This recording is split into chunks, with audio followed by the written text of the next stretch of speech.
Welcome two science farm.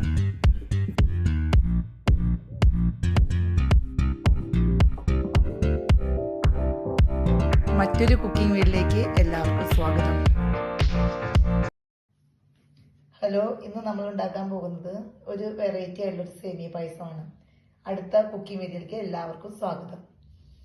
അതിന് വേണ്ട ചേരുവകൾ: സേമിയ 100 ഗ്രാം, അതുപോലെ ആവശ്യത്തിന് പഞ്ചസാര. ഞാൻ എടുത്തിരുന്നത് 5 സ്പൂൺ പഞ്ചസാരയാണ്. മധുരം കൂടുതൽ വേണ്ടവർക്ക് കൂടുതൽ പഞ്ചസാര എടുക്കാം. പിന്നെ 1 സ്പൂൺ കോഫി പൗഡർ, ചുക്ക്, ഏലക്ക, ഒരു നുള്ള ജീരകം, 5 ഏലക്ക, ഒരു കഷ്ണം ചുക്ക്, ഇവയെല്ലാം പൊടിച്ച പൊടിയാണിത്. പിന്നെ വറുത്തിടാൻ വേണ്ടി അണ്ടിപ്പരിപ്പ്, മുന്തിരി, ആവശ്യത്തിന് നെയ്യ്, പിന്നെ ഒരു തേങ്ങയുടെ പാല്, 1 കപ്പ് പാല് ഞാൻ പിഴിഞ്ഞെടുത്തിട്ടുണ്ട്.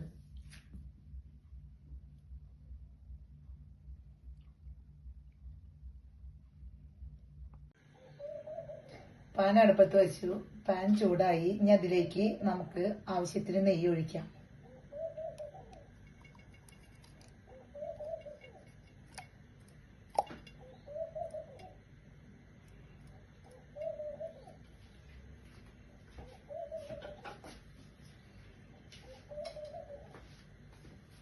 ഈ നെയ്യ് ഒന്ന് ചൂടായി വന്നു കഴിഞ്ഞാൽ നമുക്ക് ഈ സേമിയ ഇട്ട് കുറച്ചു നേരം ഒന്ന് വറുത്തെടുക്കാം.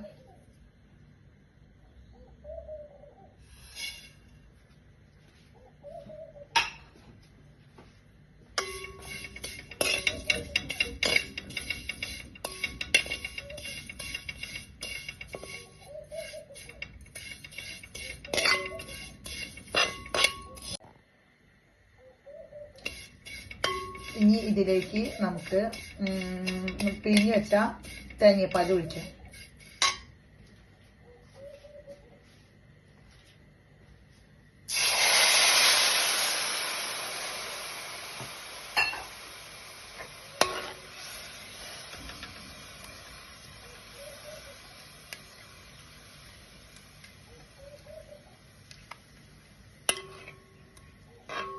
ആവശ്യത്തിന് പഞ്ചസാര ഇടാം.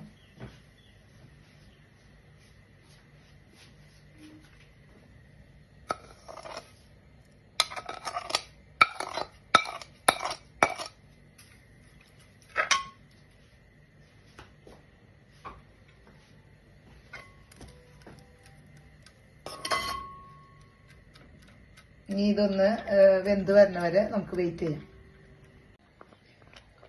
ഇനി നമുക്ക് ഒരു നുള്ള് ഉപ്പിടാം. ഇത് എല്ലാം ഒരു ബാലൻസ് ചെയ്യുന്നതിന് വേണ്ടിയിട്ട്.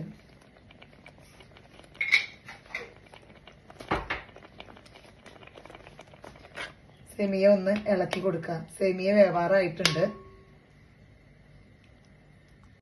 ഇനി ഇതിലേക്ക് നമ്മള് നേരത്തെ എടുത്ത തേങ്ങാപ്പാലിൽ നിന്ന് കുറച്ച് ഞാൻ മാറ്റി വെച്ചിരുന്നു. ആ തേങ്ങാപ്പാലിലേക്ക് 1 സ്പൂൺ കോഫി പൗഡർ കലക്കി നമുക്ക് ഇതിലേക്ക് ഒഴിക്കാം.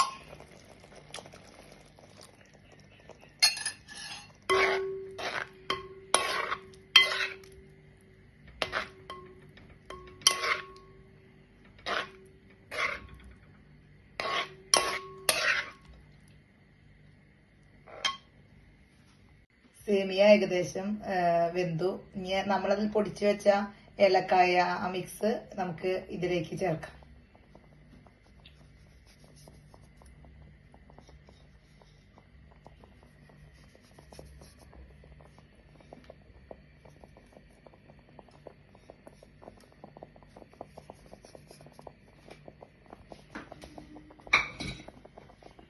നന്നായി അത് കഴിഞ്ഞിട്ട് മിക്സ് ആക്കി നമുക്ക് സ്റ്റവ് ഓഫ് ചെയ്യാം.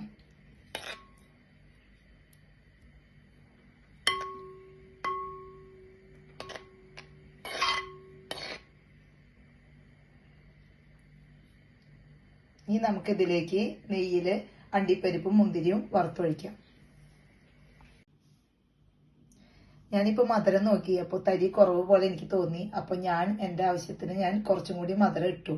അപ്പൊ നിങ്ങള് പായസം ഉണ്ടാക്കുമ്പോൾ നോക്കിയിട്ട് നിങ്ങൾക്ക് ആവശ്യമുള്ള തരത്തില് മധുരം കൂട്ടി ഇടാം. അപ്പോൾ പാകത്തിന് മധുരം ഉണ്ടായാലേ ഇത് ടേസ്റ്റ് ഉള്ളൂ. ഇനി നമ്മൾ വറുത്ത അണ്ടിപ്പരിപ്പും മുന്തിരിയും പായസത്തിലേക്ക് ചേർത്ത് അത് മിക്സ് ചെയ്യാം.